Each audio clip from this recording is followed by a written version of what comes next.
Violet Night, released this December, directed by Tommy Wirkola, written by Josh Miller and Patrick Casey, also the writers of the Sonic movies. 'Twas the night before Christmas, and all through the house, mercenaries were taking it over and going to steal a large sum of money. And just so happened to also be at that house at that very moment was Santa Claus, played expertly by David Harbour. More on him later. In order to protect the family and keep evil from winning Christmas Day, Santa has to take them all out, one by violently one. By the way, I'm going to be diving into spoilers for this movie review. If you'd like to, you could put this in your watch later and then come back and watch it later, after you've seen the movie. Although, if you're trying to figure out whether you want to watch the movie or not, I'd watch the trailer. There are a lot of trailers nowadays that kind of spoil too much of what's in the movie. This one, it shows a lot, but there's not much to spoil. It's an awesome, violent Christmas movie starring David Harbour as a killer Santa. There you go. And what did I think of it? I genuinely think this will be a soon-to-be Christmas classic for college students and above. It's funny that I actually got to tell Beverly D'Angelo, who is in the movie, that I loved the movie. It's just, and I watched it the night before. It was kind of cool to just be like, hey, I saw you in the theaters last night. You were pretty good. It's so fun in an action movie way, but it's also weirdly very Christmas cheer-like.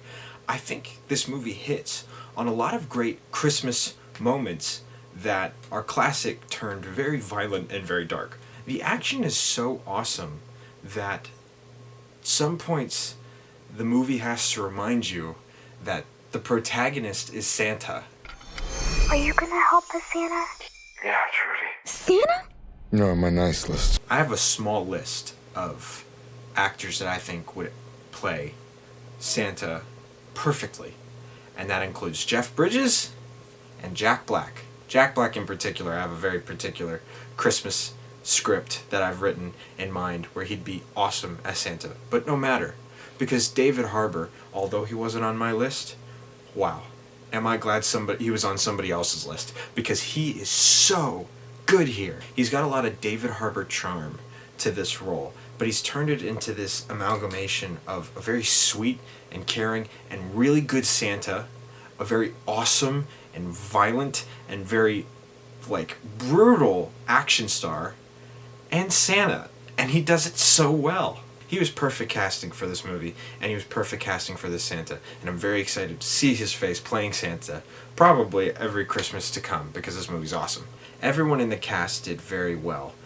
Not just David Harbour in particular. I think everyone played their roles almost over the top, but it really works for a movie about Santa in a die-hard Home Alone situation, which they do make reference of, and I really appreciate those. There's not much more to say other than I loved it, and I can't wait to watch it next year.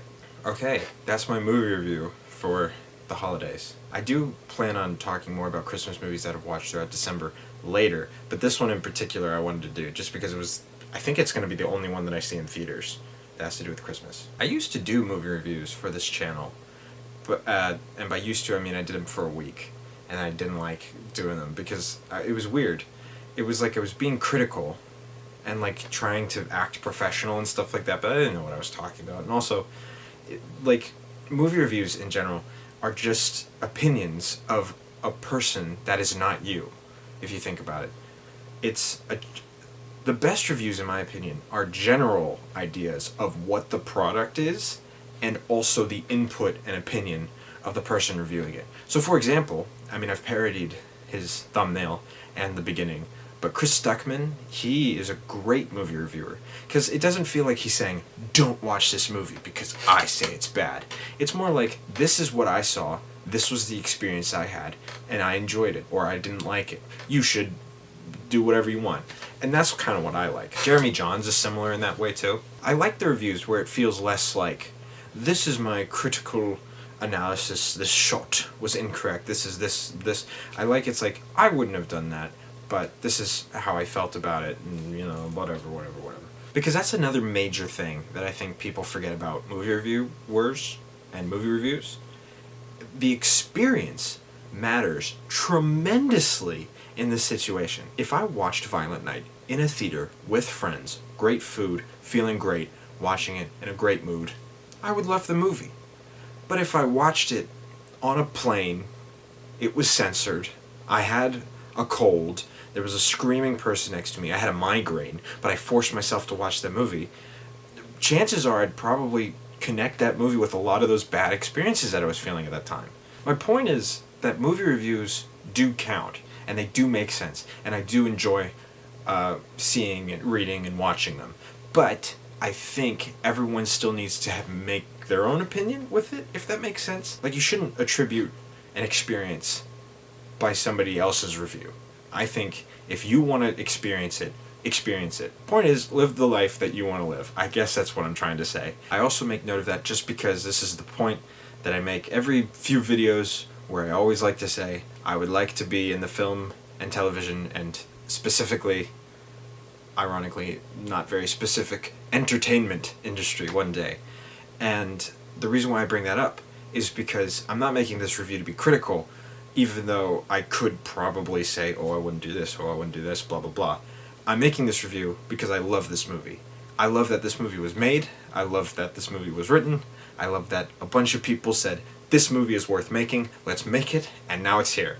I am so appreciative of the movie. I love it. It's so fun. Not just because I love the movie, but because that I love it exists. So thank you to everybody that made it real. And if you're watching this and you haven't seen it, go watch it. It's really worth your time. Okay, that's my movie review. Nice, Zack. Anyways.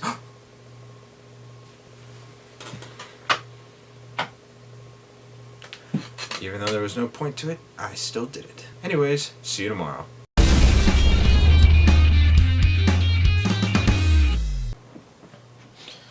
I'm about to copy Chris Stuckman.